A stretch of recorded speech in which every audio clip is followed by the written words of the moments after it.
उपवास किंवा व्रतवैकल्य केल्याने ईश्वर प्राप्ती होत नाही, परंतु शरीर शुद्धीसाठी करावे.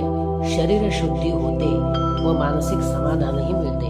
मनाच्या व शरीराच्या शुद्धीसाठी व्रतवैकल्य उपवास करावेत, परंतु किती करावेत याला ठराविक प्रमाण आहे, मर्यादा आहे. ही मर्यादा प्रत्येकाच्या बाबतीत भिन्न आहे. आपल्या शरीराला किती सोसते ते पाहावे. उपवास करताना शरीराकडे लक्ष दिले पाहिजे. उपवासाने शरीर बिघडणे वाईट. प्रथम शरीर प्रयत्नपूर्वक सांभाळावे. आपल्याला जे काही प्राप्त व्हायचे असेल ते या देहाद्वारेच होणार आहे. शरीराचे लाड करू नयेत, पण शरीर सुदृढ राहावे इथपर्यंत त्याला महत्त्व दिलेच पाहिजे. अतिरेकीपणा केला तर देव कधीच प्रसन्न होणार नाही. तो धीर गंभीर व शांत राहील. तो दिल्या घेतल्याने किंवा हटवादीपणाने व अतिरेकी प्रमाणामुळे प्रसन्न होत नाही. जर तुम्हाला मंगल जीवन अपेक्षित असेल तर निर्विकार मनाने त्याची भक्ती करा, सेवा करा. काही पंथांमध्ये कडक उपवास करण्याची पद्धत आहे. काही लोक कडक उपवासाच्या मागे लागतात.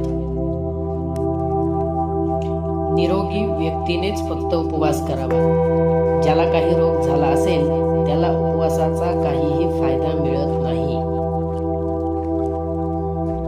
उपवासाबरोबर इतरही नियम पाळावे लागतात. मौन पाळावे लागते. उपवासात मौनाचे महत्त्व कितीतरी जास्त असते. उपवासाच्या दिवशी शक्यतो स्थळ जागा सोडू नये. जर इकडे तिकडे हिंडले तर बाहेरचे अनेक सुगंध व निरनिराळ्या वस्तूंची चव आठवते. चव आठवली की पोटातील भूक सतावते. चव ही उपवासातील सगळ्यात मोठी अडचण आहे.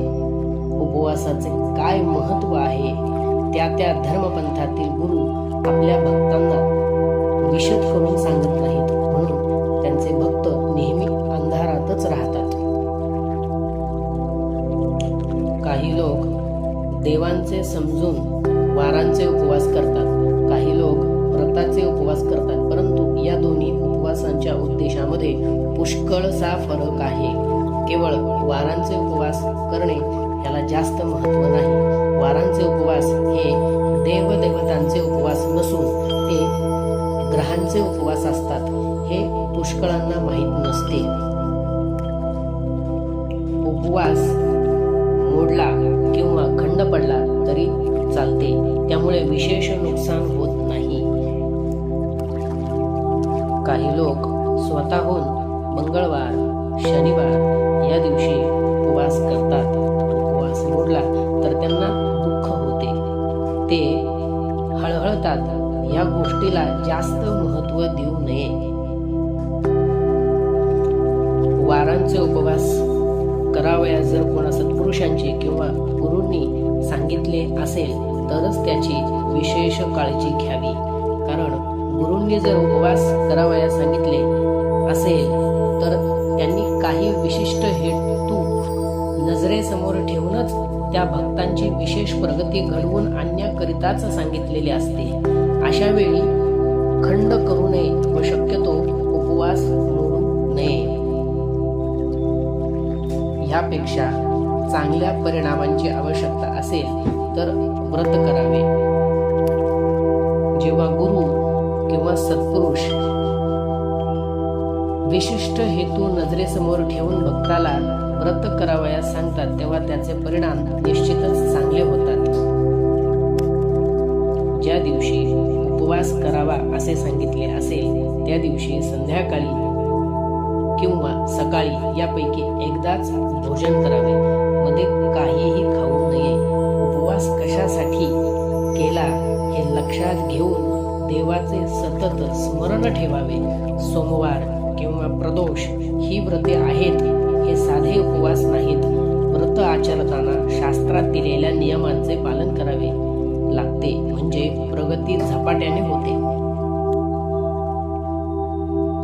जर तुमच्या घराण्यात बळी देण्याची पद्धत असेल तर जरूर बळी द्या. देव जरी ते खात नसले तरी त्यांचे बरोबर गण संतुष्ट व्हावे लागतात. काही वेळा दुष्ट व असंतुष्ट शक्तीही हजर असतात, त्या संतुष्ट व्हाव्या लागतात. बळी देऊन त्यांना संतुष्ट करण्याची पद्धत पडली असावी. ह्या रूढी पिढ्यानपिढ्या चालत आलेल्या असतात. या आपण मोडू नयेत. ह्या गोष्टी आपण नाकारू शकत नाही. त्या अदृश्य व प्रचंड शक्ती असतात. आपण त्यांना जर पाहू शकत नाही तर इलाज करणे दूरच राहिले. त्यामुळे रूढी पाळाव्यात.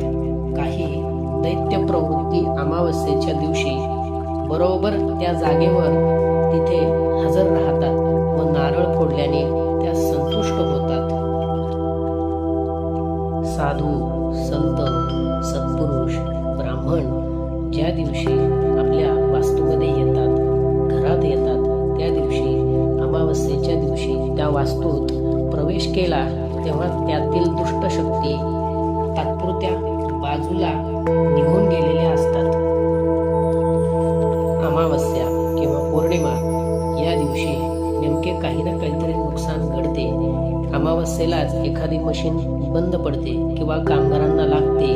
आपण आपल्या पूर्वजांवर विश्वास ठेवावा. ज्यांनी त्या रूढी पाळल्या असतील किंवा नव्याने निर्माण केल्या असतील त्यात खंड पाडू नये.